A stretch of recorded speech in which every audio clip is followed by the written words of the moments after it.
بسم الله الرحمن الرحيم آية لهم الأرض ميتة فأحييناها وأخرجنا منها حبا فمنهم يأكلون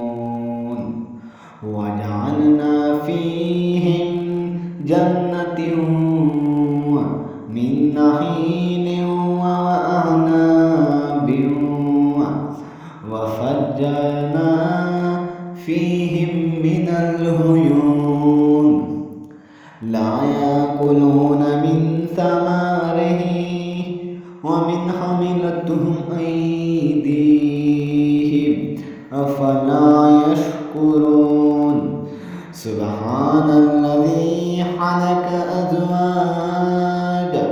كلها مما تنبت الأرض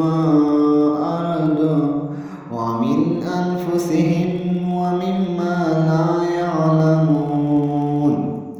وآية لهم الليل نسلخ منه نار فإذا هم مظلمون والشمس تجري للمستقر لها تقدير عزيز عليم والقمر قدرناه منازل حتى عاد كالعرجون القديم لا الشمس ينبغي لها أن تدرك القمر ولا الليل السابق النهار وكل في فلك يسبحون وآية لهم أنا حملنا ذريتهم في الفلك المشحون وخلقناهم من مثله ما يركبون إن نشأ نهلكهم فلا صريخ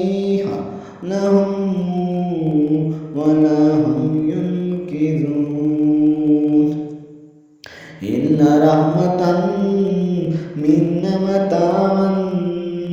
إلى حين ومتاعا إلى حين وإذا قيل لهم اتقوا ما بين أيديهم وما خلفكم لعلكم ترحمون ما تأتيهم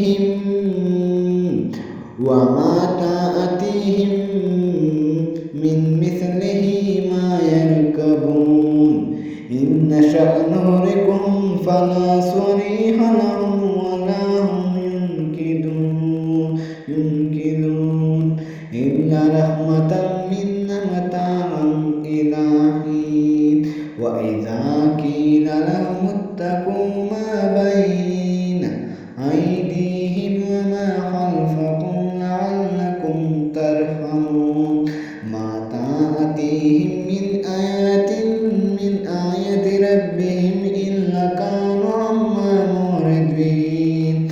وإذا قيل لهم أنفقوا مما رزقناهم الله قال الذين كفروا وللذين آمنوا أنطعموا ولو يشاء الله أطعمهم إن أنتم إلا في ضلال مبين صدق الله العظيم.